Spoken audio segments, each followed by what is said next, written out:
로마서 보겠습니다. 로마서 13장 11절서부터 14절까지입니다. 11절서부터 14절까지. 자, 11절 볼게요. 또한 너희가 이 시기를 알거니와 자다가 깰 때가 벌써 되었으니, 자다가 깰 때가 되었답니다. 이는 이제 우리의 구원이 처음 믿을 때보다 어떡했다고요? 가까웠음이라. 그렇게 이건 종말에 대해서 써 있네요. 너희가 이 시기를 알거니와. 우리는 안 돼요.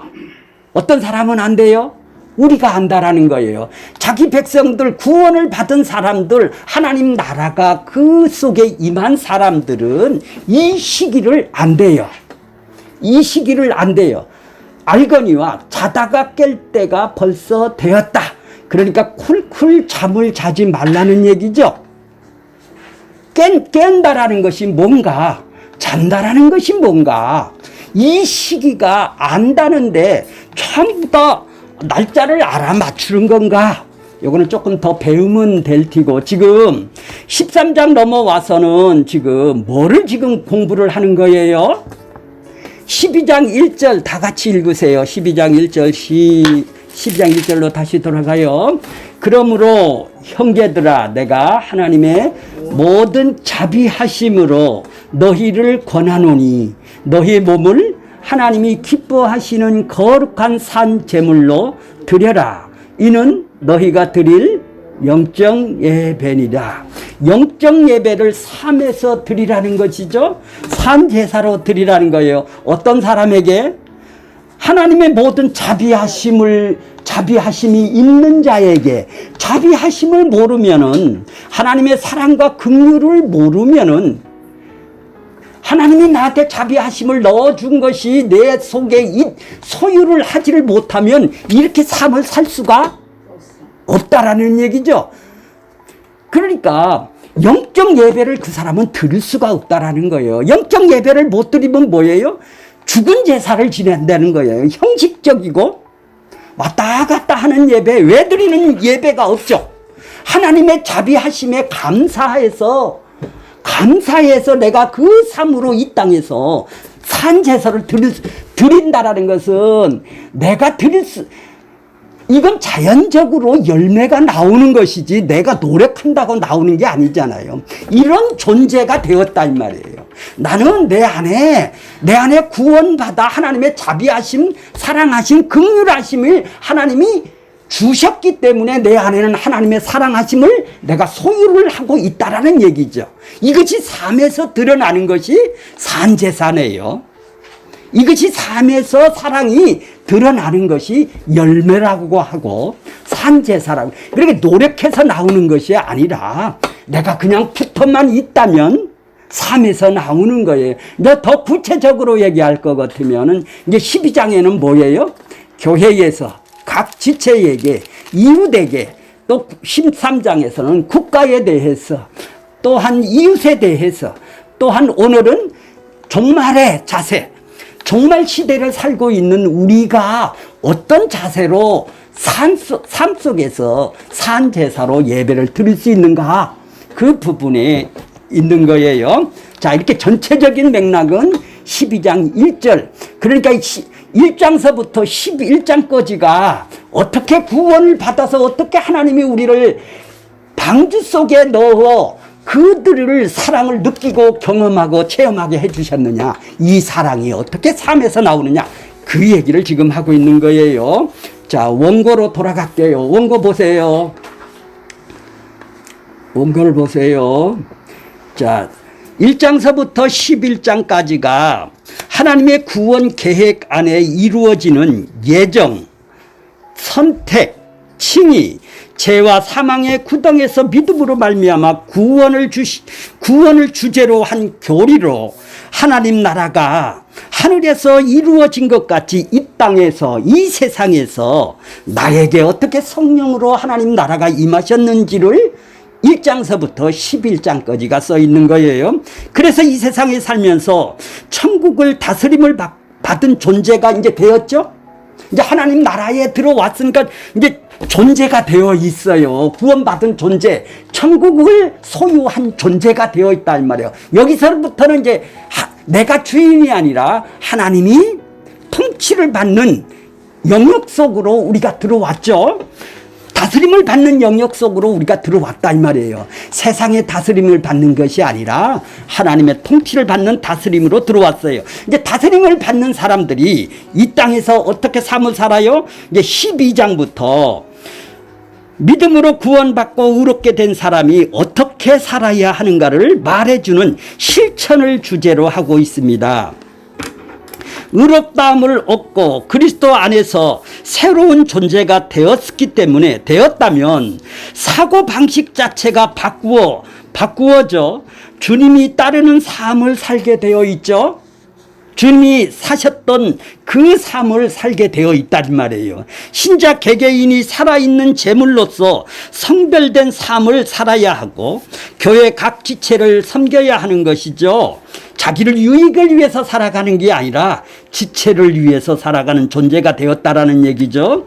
우리가 어디에서 구원을 받았는지를 아는 자이기 때문에 구원의 목적에 맞는 삶이 열매로 삶에서 나오게 되어 있어요. 그리스도의 행실은 필연적으로 교리에 비추어서 내가 하나님의 어떤 존재가 되었는지를 비추어서 존재가 되었는가에 문제가 달려있는 것이죠. 실천은 아는 지식이 끝나는 것이 아니라 그것이 행하는 데까지 나갈 수가 있는 것이죠. 어떤 존재가 되어 있는데 되지가 않은 사람이 어떻게 그거를 살겠어요? 척하고 우리가 옛날에 복음을 접하기 전에 위선과 가식과 형식으로 삶을 살았던 그런 존재들이죠. 그러면 그 이유는 나는 하나님의 자녀여 영광의 소망을 소유하고 있다는 것 때문이죠. 이제 최종적인 구원이 영광의 소망을 지금 갖고 살아가요. 그래서 나는 그리스도인으로서 하나님의 자녀로서의 세상에서 건져내어 하나님의 나라에서 하나님의 통치를 받는 백성이 된 것입니다. 우리는 하나님께 대하여 죄의 용서와 의롭다함을 받으러 말미암아 거듭나게 되었고 성령이 거하게 되었으며 그리스도 안에 있는 존재가 된 것입니다. 그래서 우리는 어떤 존재가 되었어요? 새로운 피조물이었고 새로운 소망이 우리 속에 있는 것이죠. 다시 오실 줄 기다리고 있는 사람이죠.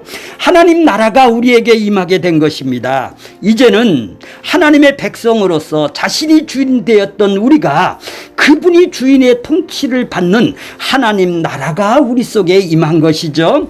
하늘나라에서 이루어진 천국이 나에게 임했다는 것이죠. 11장까지는 교리로서 어떻게 천국이 나에게 임하였느냐 구원받아서 12장부터는 천국이 나에게 임한 하나님의 백성이 그러므로 어떻게 행해야 될까? 어떻게 삶에서 실천해야 될까가 나오는 거예요. 자, 12장 보세요. 로마서 12장은 서로 지체된 주님의 한몸된 친자가 주님께서 주신 은사를 통해 산제사로 영적 예배를 드리는 모습을 우리가 보았어요. 13장에서는 서로 지체된 주님의 한몸된 친자가 국가에 대해서 이웃에 대해서 종말 시대에 사는 성도들이 어떻게 산제사로 예배를 드리는가를 지금 말씀하고 있는 거예요. 자, 13장 1절서부터 7절까지가 뭐죠? 국가에 대한 성도의 자세. 8절부터 10절까지는 세상 이웃에 대한 사랑을 하라는 성도의 자세. 오늘 말씀이 뭐예요? 11절부터 14절 말씀.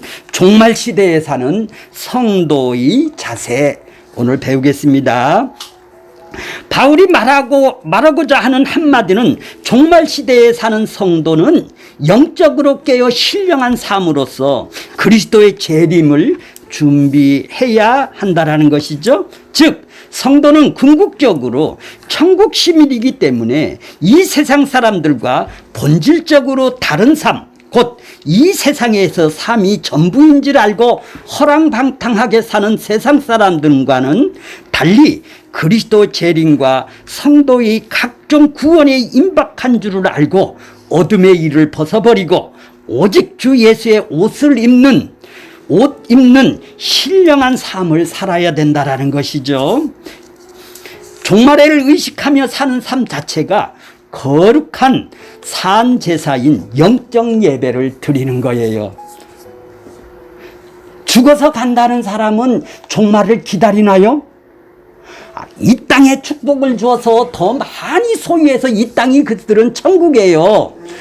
말은 종말 하지만은 너 빨리 죽어서 빨리 종말에 천국에 가 그러면 실탁하는 사람이죠. 그러니까 그 사람은 이율배반적으로 이 땅이 천국인 사람이죠. 죽어서 그러니까 기적으로 나섰으면은 그들은 하나님한테 복 받는 사람, 세상 사람들과 동일한 사람들이에요. 말은 천국을 기다린다고 하지만은 그 사람들이 기다리겠습니까? 핍박과 고난이 있던 그 시대는 기다릴 수밖에 없는 거예요.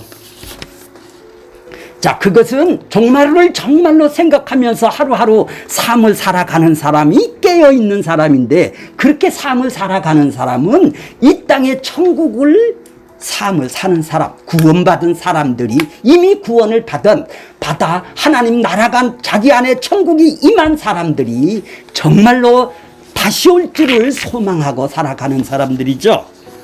자, 검토해 보겠습니다. 하나님께서 천국에 임한 자기 백성을 어둠 세상에 그대로 남겨두신 이유가 있겠죠?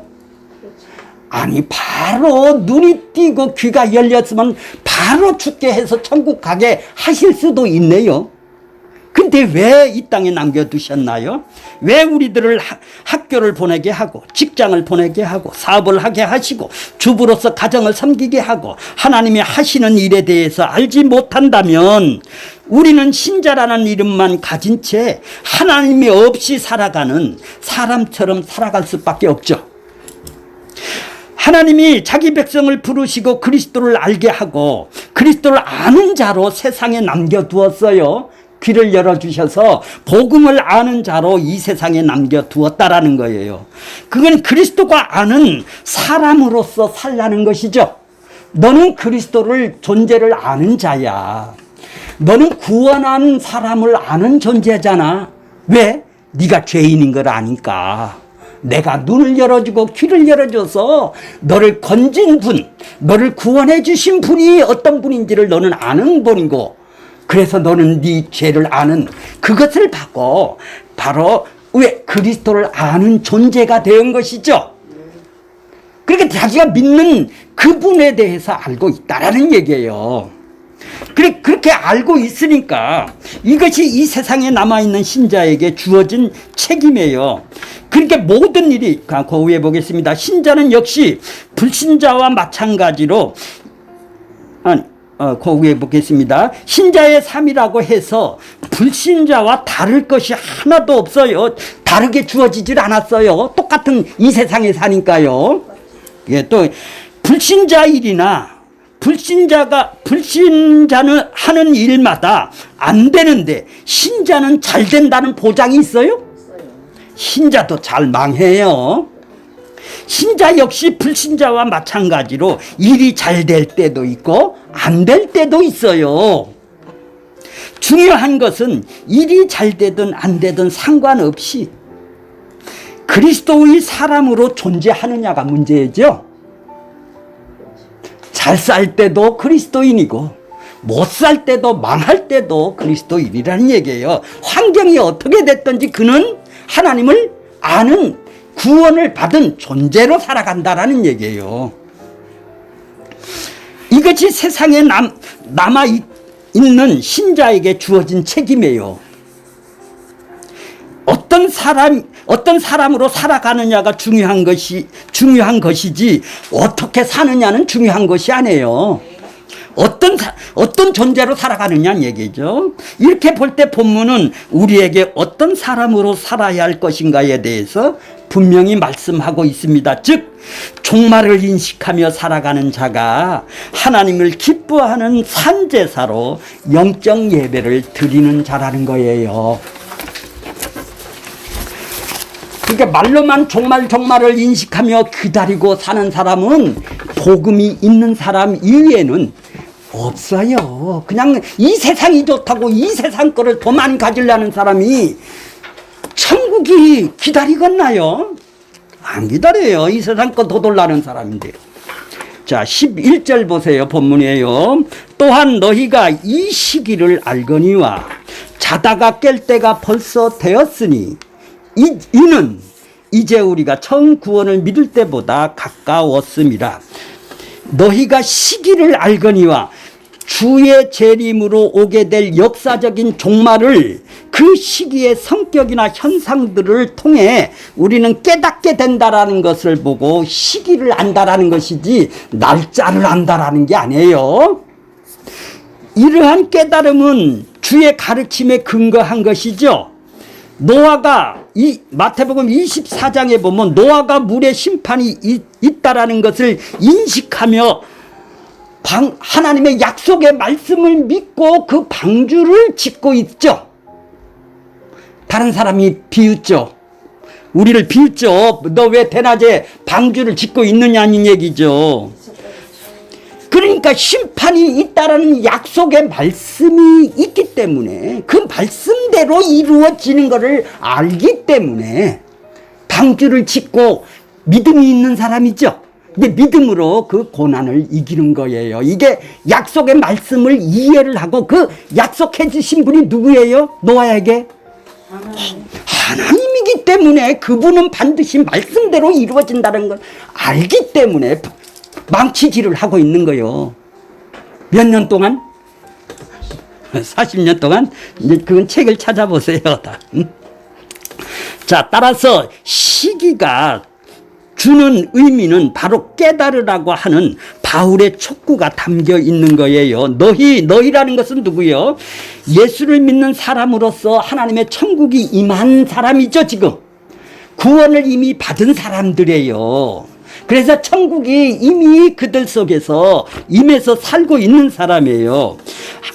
예수를 믿는 사람이라면 이미 그 시기를 안다라는 거예요. 그 시기란 구원이 가까웠다라는 것이죠. 구원이 가까웠기 때문에 자다가 깰 때가 되었다라는 것입니다. 예수님이 재림이 가까웠다라는 것이죠. 그렇다고 이것이 시간적으로 계산하는 것이 아닙니다. 역사의 끝이 재림이 있는 것이 아니라 예수님이 재림이 있을 때 역사의 끝이 되겠죠.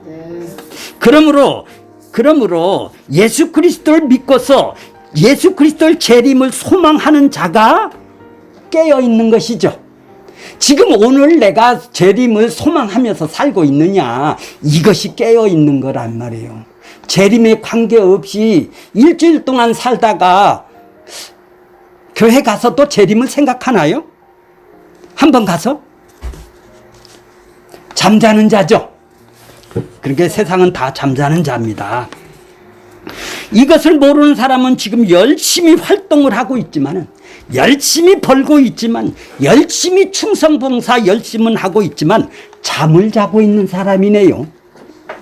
잠을 자고 있는 사람에 불과해요. 하나님한테 열심만 있다 뿐이지.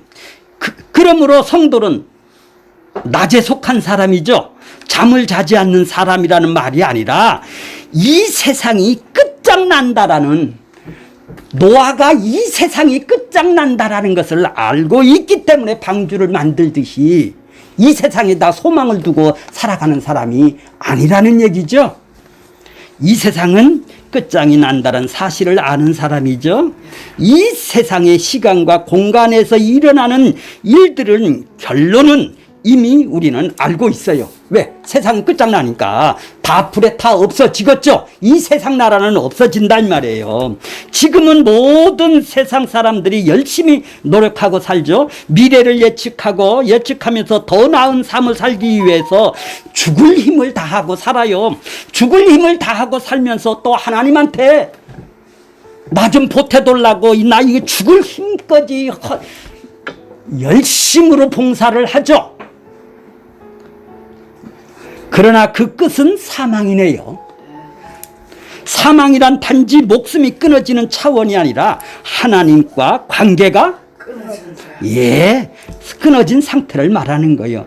그러므로 해 아래 아담 아래 시간과 공간 아래 수고하는 모든 수고가 누가 헛되다고 그랬나요? 헛되고도 하고 누가 그랬나요? 이 끝이 있음을 알지 못하고 눈에 보이는 세계가 영원한 것인 양 보이는 사람을 향하여 목숨을 걸고 달려가고 있는 사람이 사망의 잠을 자고 있는 사람들이죠. 깨어있는 사람이 아니란 말이에요. 자, 자다가 깰 때다. 우리에게 가르치는 바는 깨어있는 자로 살아가라는 얘기네요. 그러니까 종말을 인식하며 살아가라는 자라는 애예요. 그죠? 종말을 인식하면서 살아가는데 이 땅의 축복을 받으려고 그럴 수는 없겠죠. 깰 때가 벌써 되었다라는 말씀은 이제 자지 말고 깨어나라는 의미라는 말씀이 아니에요. 깨어있는 자로 살아가느냐 그걸 묻고 있는 거예요. 만일 깨어있는 자로 살아가지 못한다면 그는 구원이 가까움에 대해서 전혀 인식할 수가 않고 살아가기 때문입니다. 깨어있는 자로 살아간다면 그는 이 시기를 아는 자가 되는 거예요. 그래서 날짜를 맞추는 것이 아니라 반드시 온다. 이 세상은 반드시 끝장난다라는 것을 생각하면서 삶을 사는 사람은 이 시기를 안다라는 얘기예요. 그 사람은 언제 와도 상관이 없겠죠. 1년 후에 와도 100년 후에 와도 2000년 후에 와도 그게 무슨 상관이 있어요. 깨어 있으니까 지금 현재 내가 종말을 생각하며 삶을 살아가니까 이 세상이 끝장난다라는 것을 알고 살아가는 사람이다 이 말이에요. 그 사람에게는 내일 와도 상관없고 모레 와도 상관이 없어요. 날짜 알 필요도 없죠. 자, 깨어있는 자로 살아간다면 그 시기를 아는 자입니다. 시기를 아는 자로 가야 할 것이 아니라 깨어있는 자로 살아가야 한다라는 것을 아는 자입니다. 아는 자임을 뜻하는 것입니다. 이미 도달하여 있는 것입니다. 예수 그리스도께서 이 땅에 오실 때입니다. 예수님이 이 땅에 처음 오셨을 때 세례 요한이 외친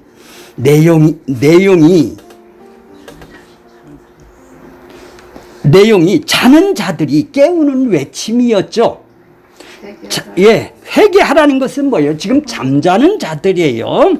천국이 가까웠다. 천국이란 예수 그리스도가 말씀하고 있어요. 그러나 깊은 잠에 빠져 있던 사람들은 예수 그리스도를 배척을 했죠. 유대인들은.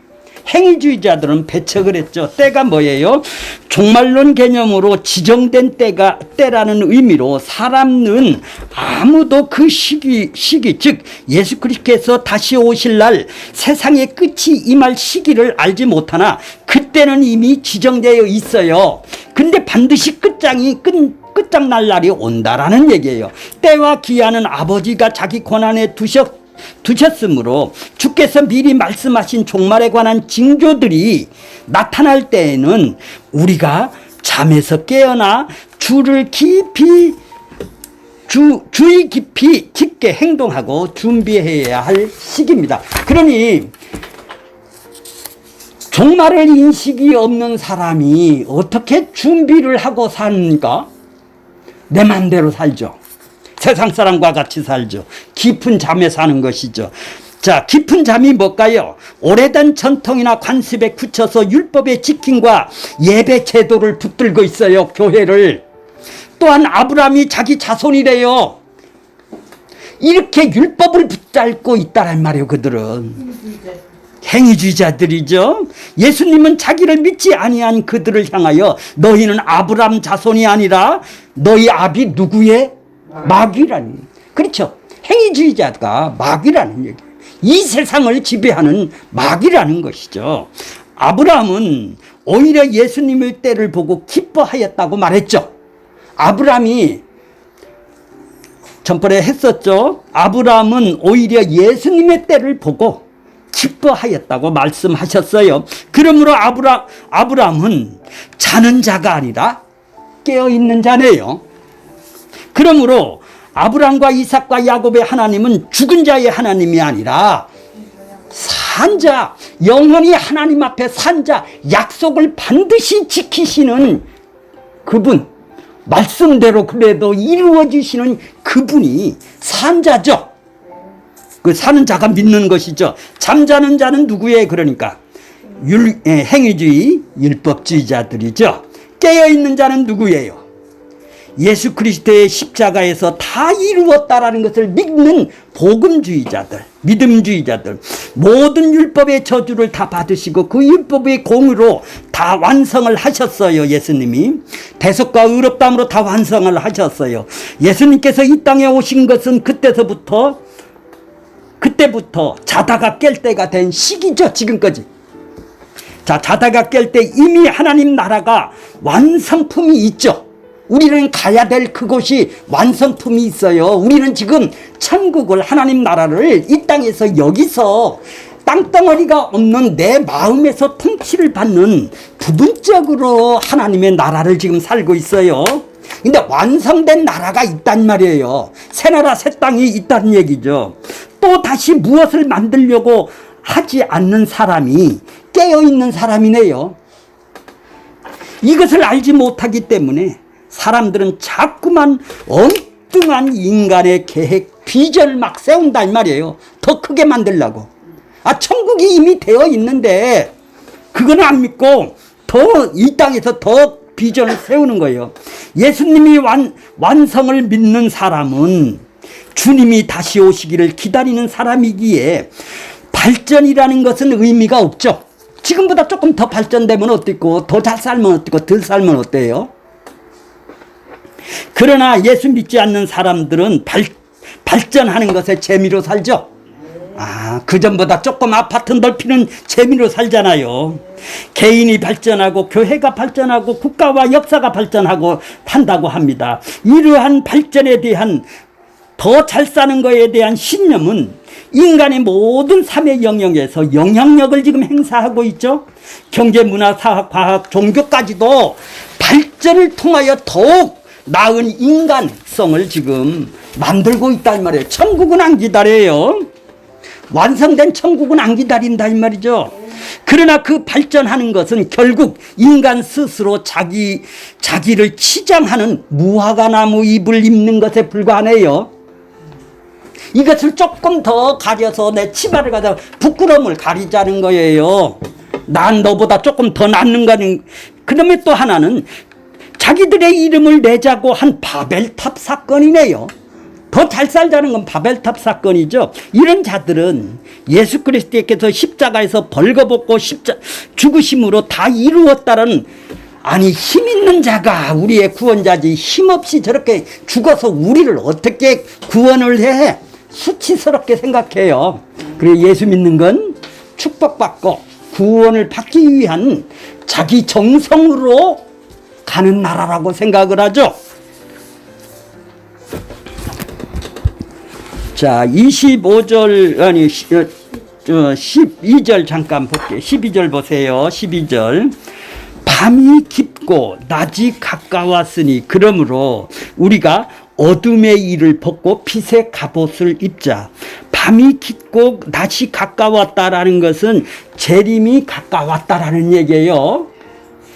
자, 재림이 세상에 속한 사람들은 죄의 깊은 잠을 자고 있다라는 것이죠. 밤이 깊다라는 것은 죄를 모르고 잠을 쿨쿨쿨쿨 자는 사람이에요. 깊은 밤중에 살고 있는 이 세상을 보면서 예수 믿는 사람은 부끄러워하고 있다면 마귀에 속한 사람이죠. 이 사람은 밤중에 지금 살고 있는 사람들을 보면서 부러워하는 사람들이 있어요. 예수 믿는 사람들이 그 잘 사는 걸 보고 사망의 잠을 자고 있는 자들을 부러워하는 사람이 있다 이 말이에요. 가짜로 예수 믿는 사람들이.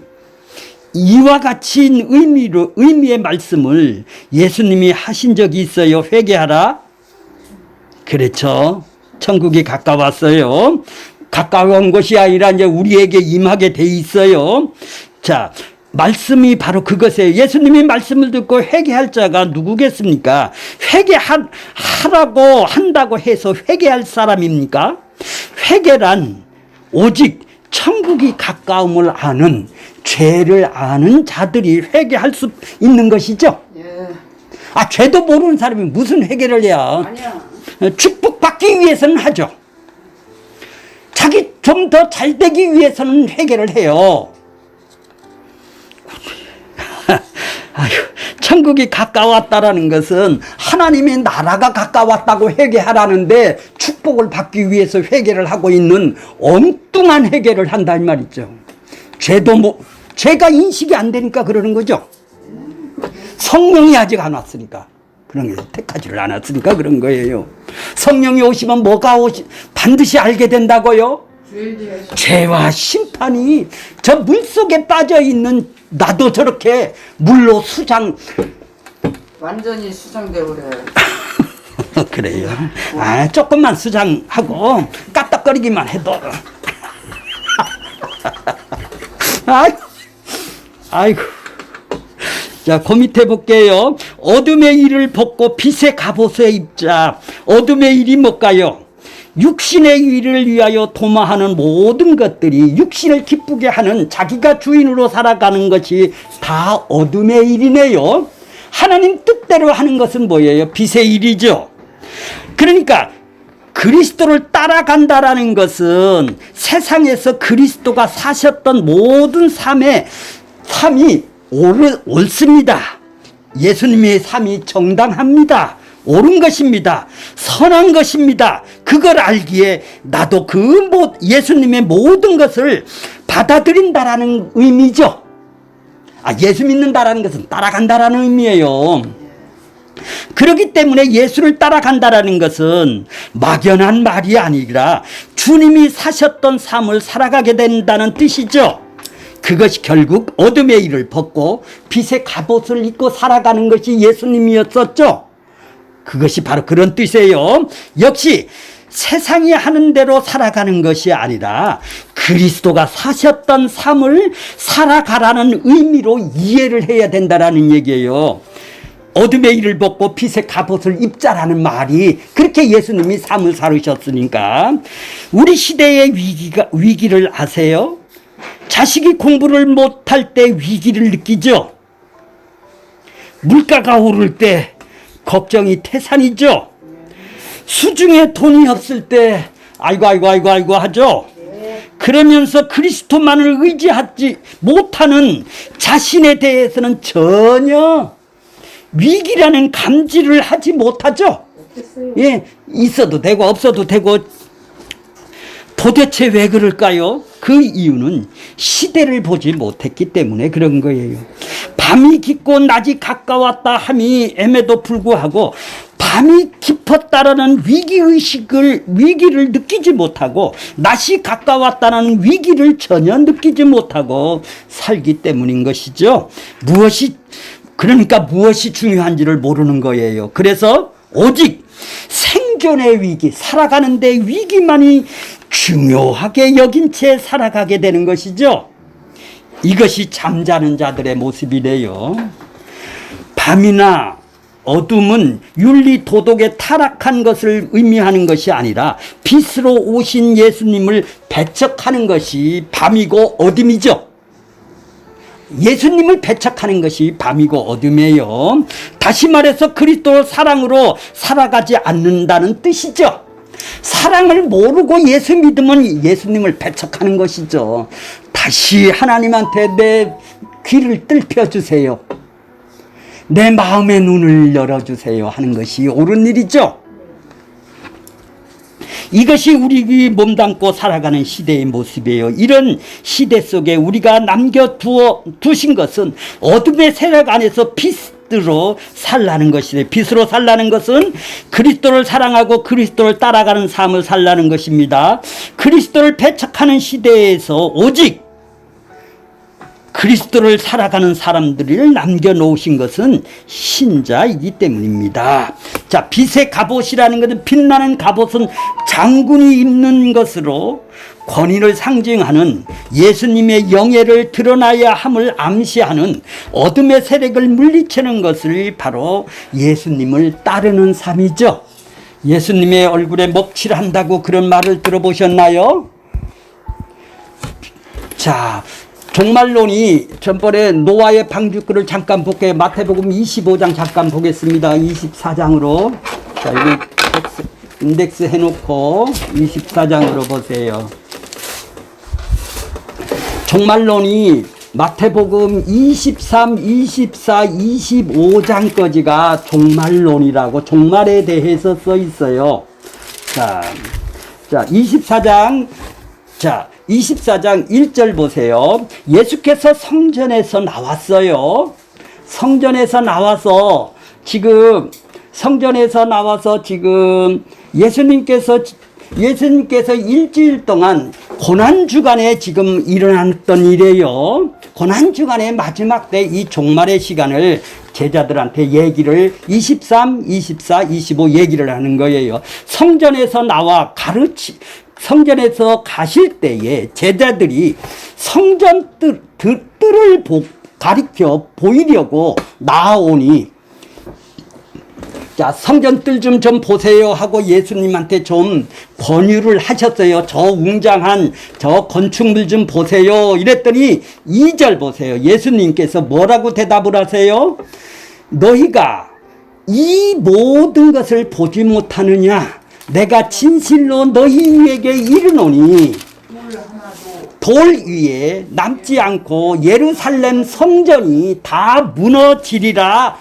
성전이 무너진다고. 이제 인간이 지은 성전은 무너지고 예수님이 지은 성전이 이 땅에, 하나님 나라 성전이 이 땅에 오게 된다라는 얘기예요. 그러니까 지금 예수님이 오기는 시기는 예루살렘 성전이 아직 안 무너졌죠. 그때가 구약의 종말이죠. 이해가 가셨어요? 그러니까 앞으로 오실 예수님이 이제 종말은 예수님이 올 때가 종말이란 말이에요. 그들에게는. 성전에 대한 심판으로 말미암아 주어질 일들은 단순히 세상 끝에 대한 징조가 아니라 이제 재난의 시작이다 이 말이에요. 이때서부터는 예수님이 오시고서부터는 마지막 시대죠. 이때서부터는 이제 가려낸다 이 말이에요. 이제 성전 시대가, 이제 성전이 다 파괴가 되어 그 재난이 어떻게 시작된다고 3절서부터 저기 28절까지가 이제 그때 징조가 어떻게 되느냐. 예수님이 지금 사셨을 때가 30년대예요.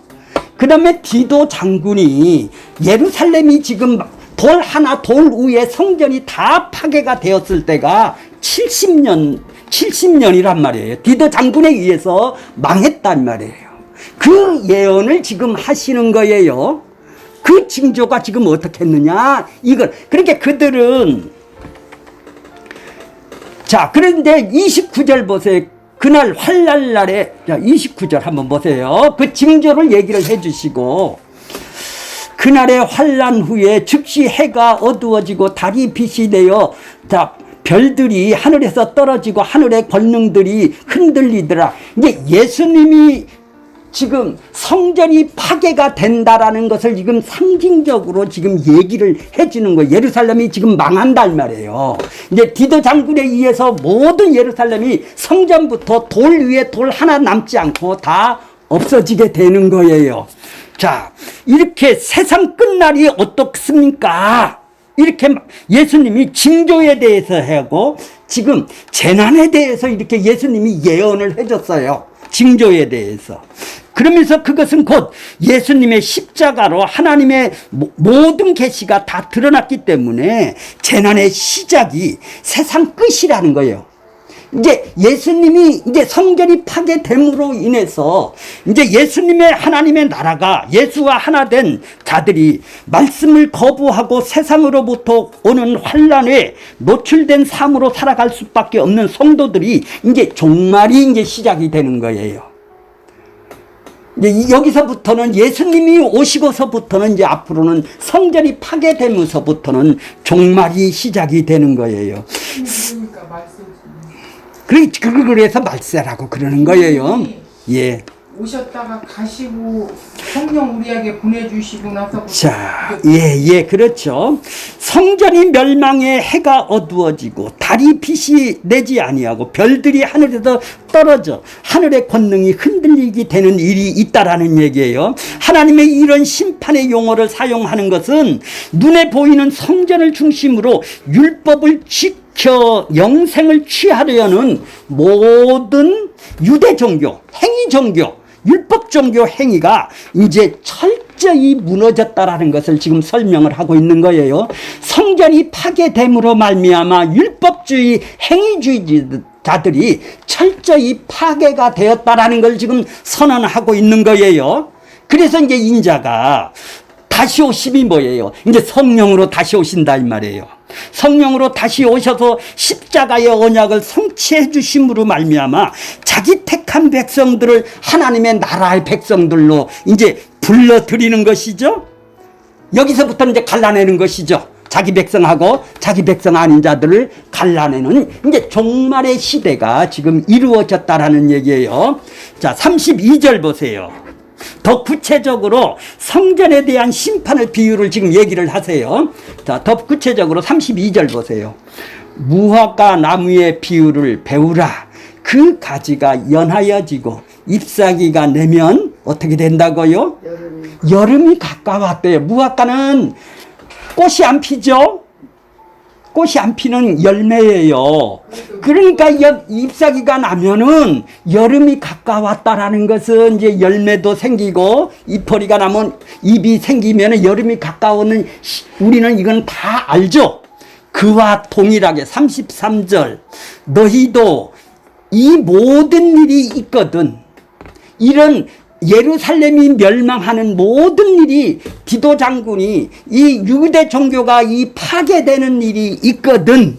이런 얘기예요. 이 모든 일이 있거든. 인자가 가까이 곧 문 앞에 이른 줄 알라. 인자가 임함은 예수님이 다 이루셨다라는 뜻이죠. 문 앞에 가까이 있다라는 것은 이 말씀 역시 재림에 대한 말씀이 아니라 예수님이 십자가의 언약을 성취하심으로 성령으로 하나님 나라가 천국이 우리에게 임한다라는 것을 지금 얘기를 하는 거예요.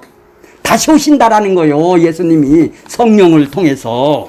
우리 안에 지금 예. 하나님 천국이 이루어지는 예, 이제 여기서부터 이제 종말이 되는 거예요. 여기서부터 종말이 되는 자는 다시 오실 것을 지금 인식을 하며 살아가는 사람들이란 말이에요. 그러니까 이것이 최종적인 마지막 종말이 아니라 예수님 시대의 종말을 지금 얘기를 한다는 말이죠.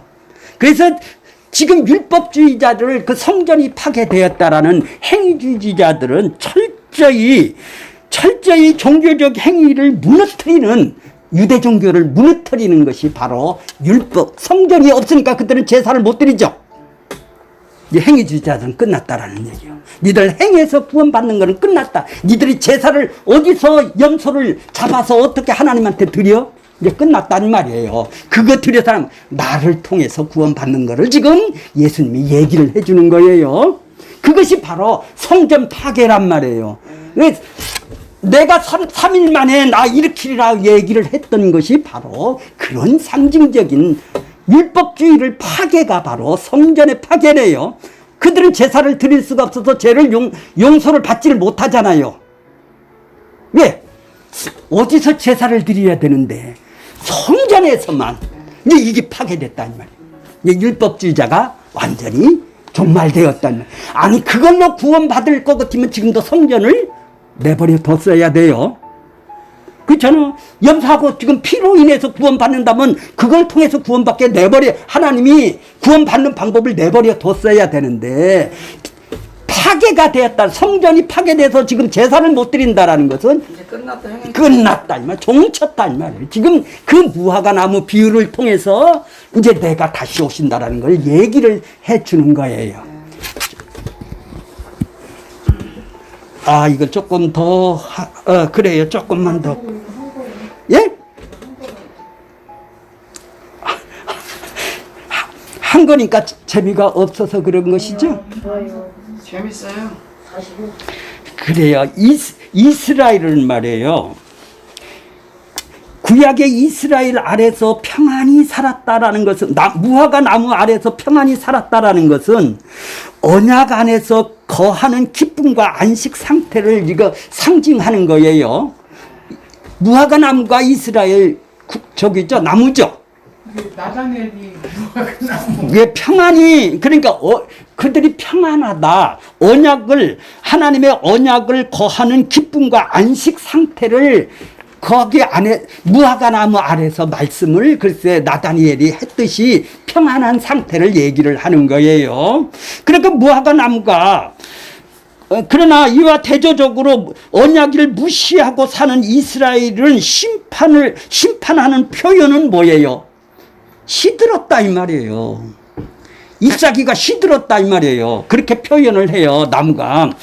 나무가 시들고 말랐다 이렇게 얘기를 하고, 그러니까 이스라엘 나라를 다시 회복할 구약의 예언은 무화과 나무 아래 초대됐던 선지자들이 선포를 그렇게 하신 것이에요. 예수님께서 이스라엘 언약에 실패했다는 것은 이미 무화과 나무 저주에서 말라버린, 마태복음 그 21장 무화과 나무 저주를 했을 때 이미 이스라엘은 뭐예요? 말라버린, 시들어버린, 아주 멸망한다라는 것을 예고를 해줬어요. 21장 18절 19절에서 무화과 나무에서 예고를 해줬어요. 이제 진짜 이스라엘이 누구예요? 예수님이시죠. 이제 가짜 이스라엘은 다 폭삭망하고 시들어버리고, 이제 진짜 이스라엘 되시는 예수님이 이제 열매를 맺게 되실 것이라고, 이제 하나님의 나라의 열매를 맺는 진짜 이스라엘이 예수님이 이 땅에 오신다고 말씀해 주신 거예요. 자, 요거지만 하고, 그래서 종말의 때를, 요거를 저도 오해를 해갖고, 맨 마지막 때로 저도 이해를 했었는데, 공부를 하면서 보니까, 예수님 때를 지금 얘기를 한 거를 내가 잘못 이해를 해서 예수님이 재림할 때 이런 징조가 있다고 생각을 저도 했었기 때문에, 다시 한번 내가 오해가 없게 하기 위해서 지금 해드리는 거예요. 자, 다시 이제 로마서 원고를 좀 보겠습니다. 자, 3페이지에요. 13절. 낮에와 같이 단정히 행하고 방탕과 술 취하지 말며 음란과 호색하지 말며 쟁투와 시기하지 말며. 자, 낮에와 같이 단정히 행한다. 그리스도 앞에서 사는 삶을 의미하는 것이에요. 사람이 밤이 되면 나쁜 짓을 해도 좀 안심하죠. 남이 안 보니까 부끄러운 짓을 해도. 밤이라는 조건이 자신의 부끄러움을 가려주기 때문에 그렇게 생각을 해서 밤에는 아주 대담하게 하죠. 부끄러운 짓을. 반대로 낮에는 주변의 사람들이 노출이 되니까 부끄러운 일을 행할 수가 없잖아요. 도둑질하는 사람도 밤에만 하죠. 따라서 밤이라는 것은 누군가를 의식하지 않는 삶을 생각할 수 있고, 낮이라는 것은 뭐예요? 누군가 의식을 하는 거네요. 그죠? 그렇게 낮이라는 것은 뭐예요? 누구를 의식하고 살으래요? 예수. 그렇죠. 예수를 의식하는 삶을 이렇게 했나요? 밤이라는 것은요, 의식을 안 하는 사람이에요. 그러니까 종말을 의식을 안 하고 살아가는 사람이죠. 이 밤에 사는 사람이에요. 이 사람은 낮에 사는 사람이 아니죠. 자, 단정히 행한다라는 것은 내 마음대로 하는 것이 아니라 그리스도가 원하는 행동을 하게 되는 것으로 이해할 수가 있죠. 방탕과 술 취함과 음란과 호색과 쟁투와 시기와 전혀 그리스도를 의식하지 않고 살아가는, 이게 밤에 살아가는 사람처럼 사람한테 의식을 하지 않죠. 밤에는 낮에만 사람을 의식해서 살아가는 사람이 있죠. 그리스도를 의식하지 않고 살아가는 사람들의 전형적인 모습이죠. 그러므로 방탕하지 말고 호색하지 말고 술 취하지 말고 쟁투하지 말고 시기하지 말라는 등은 우리에게 이렇게 실천하라는 것이 아니라 그리스도와 동행하라. 그리스도에 동행하는 삶을 살아가라는 얘기죠.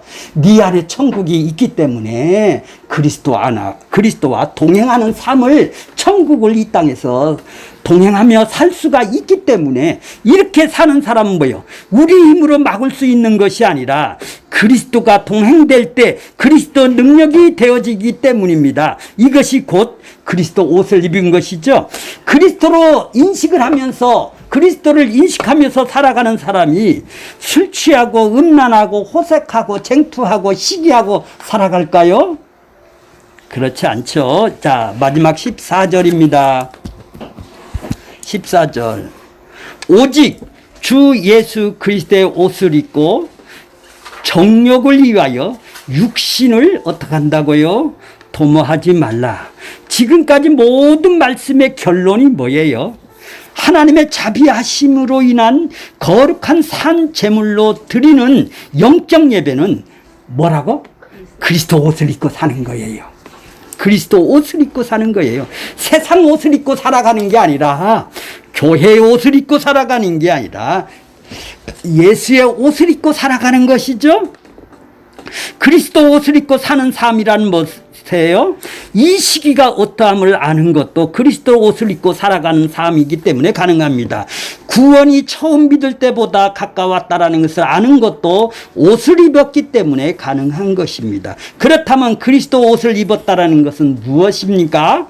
그리스도의 옷이라는 것은 대속과 의롭다함으로 천국이 나에게 임하게 되었다라는 십자가를 지금 얘기를 하고 있네요. 대속과 의롭다함의 옷을 입었다라는 얘기예요. 그렇게 옷을 입었다라는 것은 입혀주신 것이죠. 내가 입는 게 아니고 입혀줬다 이 말이요. 예수님이 대속과 의롭다함을 나한테 입혀줬다 이 말이에요. 전가를 시켜주셨다 이 말이요. 이제는 그리스도와 함께 동행하는 삶을 뜻하는 것이죠. 입었다라는 것은, 옷이라는 것은 우리의 부끄러움을 가려주는 기능을 하는 것이죠. 인간이 선악과를 먹고 난 다음에 자기가 벗었음을 알게 되었네요. 처음 부끄러움을 알았다 이 말이에요. 선악을 지금 판단한다 이 말이에요. 아, 부끄럽다 안 부끄럽다 이걸 몰랐다 이 말이에요. 얘들은 그렇게 판단을, 옳은 일이다 악한 일이다 이걸 몰랐다 이 말이에요. 부끄러움을 알았다라는 것은 뭐예요? 벗은 것은 창피한 일이다, 악한 일이다, 입어야 된다, 이걸 그 사람이 느꼈다라는 것은 뭐예요? 선악을 분별하고 살아가네요. 이제 수치를 알게 된 것이에요. 수치를 가리기 위해서는 어떻게 해요? 이제 스스로 자신들의 손으로 무화과 이불을 엮어서 치마를 해 입네요. 치마만 그렇게 해 입었나요? 하여튼 치마를 해 입었는가 봐요. 둘 다 부끄러움을 가리기 위해서. 그전에는 안 부끄러웠죠. 왜 그래요? 선악을 모르는 거. 내가 판단을 안 하고 살아가는 거. 그러니까 내가 주인 돼서 선과 악을 판단하는 것이 뭐예요? 하나님이 나한테 주신 것이 좋다고 주셨는데 내가 이거 싫어. 이게 악이란 말이에요. 이게 선악을 내가 주인으로 판단하고 살아가는 일이란 말이죠. 하나님이 주신 환경이면 아버지니까 고아와 같이 내버려 두지 않고 자기 백성들을 먹을 거 입을 거 만족하게 주셨으면 그걸로 만족하면서 살아야 되는데 내가 부족하다는 거예요. 누구랑 봐서? 이 세상 사람들을 보고 부족하다는 거야. 그게 이스라엘 백성들이에요. 그래서 맨날 징계를 받았죠. 자, 치마를 입었어요. 그러나 하나님은 인간의 노력으로 수치를 가리고자 하는 것을 용납하시지를 않았어요. 그래서 아담과 하와를 위하여 뭐를 지어주셨어요? 가죽옷을 지어주었어요. 자, 가죽옷에다 동그라미를 치세요. 단지 몸을 가리기 위한다면 가죽옷이든 무화과 나무 잎으로 만든 것이든 차이가 없잖아요. 부끄러움을 가리는데 가죽옷은 어떻고, 나뭇잎은 어때요? 무슨 상관이 있어요? 가리기만 하면 되는지. 근데 왜 부디 가죽옷을 하나님이 입히셨느냐는 얘기죠. 그러니까 영원한 상징으로 하는 거 아니야? 자, 이제 읽어보세요. 그런데 굳이 인간이 만들어 입을 옷을 벗기고, 니들이 그거 갖고는 안 돼. 너 수치를 벗으려면 안 돼. 하나님이 해주신 가죽옷을 입히시는 것은 죄의 결과로 인하여 발생할 수치를 너희 스스로는 가릴 수가 없어. 이런 얘기예요. 죄의 수치를 가리려면은 짐승의 피가 있어야 돼. 짐승을 가죽옷을 입혔다라는 것은 니들은 죄의 피로 인해서 죄가 가려질 수밖에 없는 인간이야. 죄를 가리는 것은 바로 예수님의 피를 바로 여기서부터 가죽옷부터 지금 얘기를 하고 있는 거예요. 가죽옷이 뭐 오래 입어서 잘 가려준다라는 얘기가 아니라 짐승이 죽여야 가죽이 나올 거 아니겠습니까? 그렇죠? 그럼 누가 대신 죽여야 내 죄를 가려준다라는, 용서해준다라는 것을 지금 상징을 하기 위해서 나무잎으로 안 만들어주고 가죽옷으로 입혀 하나님이 수고를 하신 것이죠. 인간이 네가 가리는 건 안 돼. 이 죄를, 선악의 죄를 가리는 것은 내가 하는 일이야. 그래서 예수님이 부디 가죽옷을, 짐승을 죽여서 가죽옷을 만들어서 그를 입히는 거예요. 죄를 가리기 위해서. 자, 하나님의 손으로 가릴 그러니까 죄는 인간의 손으로 가릴 수가 없는 거네요. 예수님이 가려줘야 되네요. 죄를 용서해 주는 것은 인간이 할 수 있는 일이 아니라 하나님이 해주시는 거란 말이죠. 하나님께서 의해서 가려질 것임을 의미하는 것으로 이해할 수 있고, 가죽옷은 신약의 입장에서 보면 그리스도를 의미하는 것이죠. 그리스도 피가 흘리심으로 말미암아 우리의 죄의 수치를 가렸기 때문에 그런 것이죠. 그래서 신자는 그리스도 인하여 수치를 가린 자가 된 거예요. 그래서 자기 택한 백성에게만 지금 어떻게 해요?